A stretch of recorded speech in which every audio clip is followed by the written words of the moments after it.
Z-spheres. Z-spheres can be found here. It's this little ball right here. And right now we're at a stage where we're trying to get the initial base mesh of some abstract form and keep it uniformed. Well, Z-spheres is kind of like the ability to form clay around and then have it kind of project as an adaptive skin, it's called. Okay, so we'll get into that. First off, just know that I'm in the draw feature and I'm in a Z-sphere. And the symmetry also works with this. So maybe I'll just keep on symmetry just for a minute.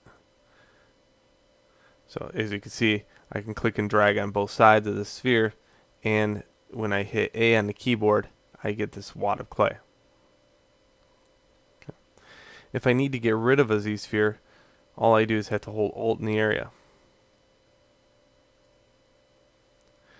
Another thing that you have to learn is when I draw these out, I can also go to move them around. I could scale them and sometimes rotate them, though I would highly suggest you try to keep away from the rotate tool as best you can, because what happens is, let's look at the structure of this. Nice, uniformed. Okay, let's rotate this around, and it's starting to get twisted. Okay, and certainly all your detail upon any of the other levels are going to be twisted along with that. So we do rotate every once in a while, but in this case I would stay away from it. That saying that you can also rotate the tubes, which is really handy. So let's say I draw another one out here and move that one out. I can rotate the tube.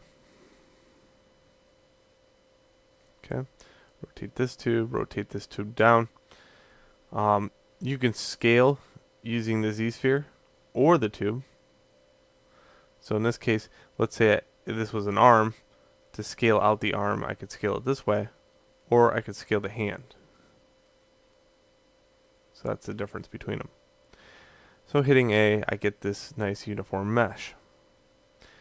Okay, again, don't forget, Draw and Alt allow you to delete these. And let's take off Transform. Activate Symmetry. So we're going to produce some kind of weird, really weird form.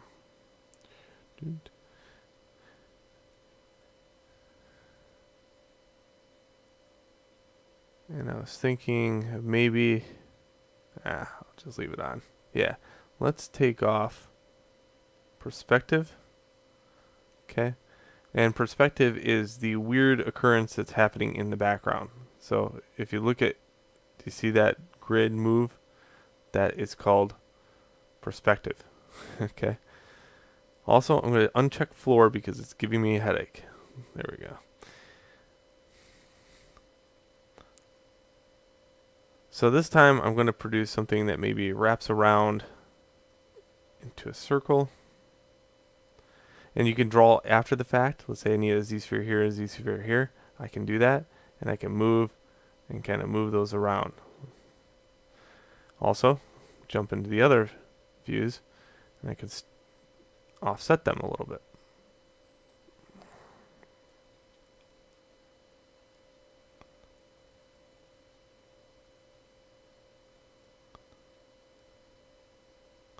There used to be all kinds of these rules.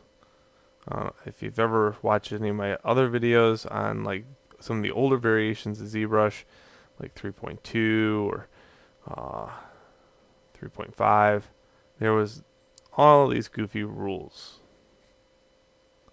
ZBrush 2, wow, too many rules.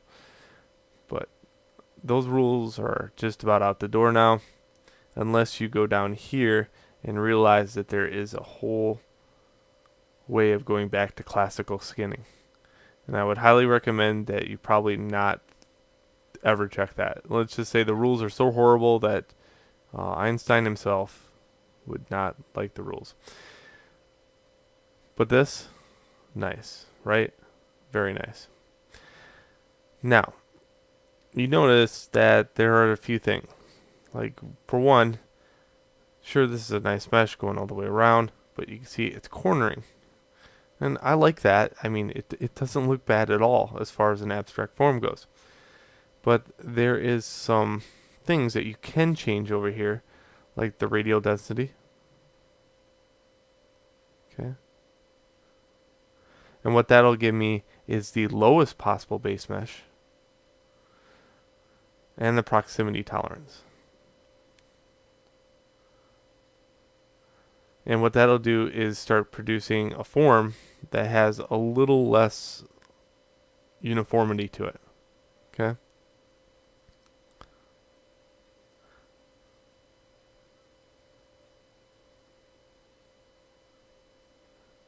And the best way to do this is become a scientist. You know, what does it look like at the highest level? What's it look like at the lowest level? And then you do some research as in hitting control over the top of this and reading these sliders. Once in a while, the slider actually does, have some useful information on here. In this case, this is the proximity slider will control the intersecting geometry when there are several z-spheres in the parent of the z-sphere. So, if you think about it, this first one is a parent, and this one's a child of the parent. This is the root, actually. So, the root is like the grandma, and then they got parent and children relationships. So that means that if I had another one coming off the root, and maybe two coming off the parent, I will start seeing a little bit better of a change with something like this slider. Alright, so that is producing abstract forms using Z-spheres. In the next lesson, I'll show you how to keep these forms and then add them all into subtools and play with them.